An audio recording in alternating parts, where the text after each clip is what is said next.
And just 2 days to go now until Donald Trump and Joe Biden face off on a debate stage for the first time in 4 years. The campaigns are already exchanging a few barbs pre-debate. Trump campaign sending out a fundraising email yesterday making some more unsubstantiated claims about Joe Biden and demanding he be given a drug test before the debate. Trump claiming Biden's confused and, quote, has no idea what's going on. This morning, the Biden campaign released a new ad attacking Trump on his economic policies. Donald Trump loves to attack Joe Biden. Joe Biden. Joe Biden. Because he's focused on revenge, and he has no plan to help the middle class. He'd just give more tax cuts to the wealthy. Joe Biden is working every day to make your life more affordable. Joining me now, senior White House correspondent Selena Wang. Selena, the latest 538 polling average shows Biden with a slight lead heading into the debate. How are both candidates preparing? Because it seems like, from what we've heard, it's two different ways.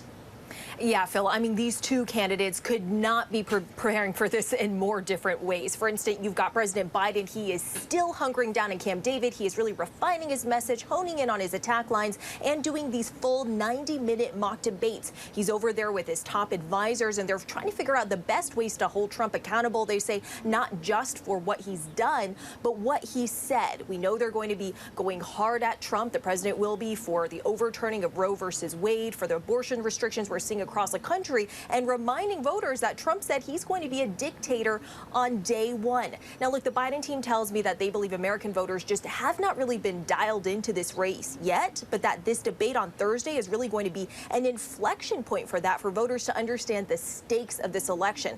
Then you've got Trump on the other hand. He's got none of these mock debates. We're finding in these messages. That is not the Trump approach. Instead, he's holding more than a dozen informal policy sessions with allies, friends, and potential VP contenders, Phil.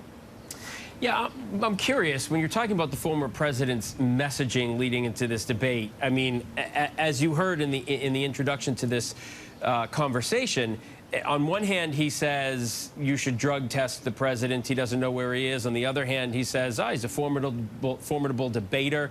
He's changing expectations sort of daily.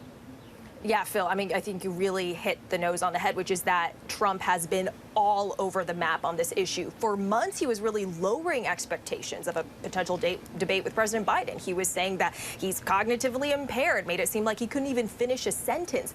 But now he's really changed his tune, saying that President Biden is a, quote, worthy debater and that he shouldn't be underestimated. And then over the weekend, the former president suggesting that President Biden is going to be on drugs and, quote, jacked up to prepare for this debate. And all of that, Phil, I think just drives home how Donald Trump is hedging against the possibility if President Biden has a better than expected performance. You also see the former president mocking President Biden for studying this hard, for putting this much effort into preparation. Donald Trump really trying to drive the contrast that he doesn't need to prepare. He's out there rallying. He's already prepared. But I'm told from sources close to the Biden team that Donald Trump is preparing more than he's letting on, and they're expected to see a more disciplined version of Trump.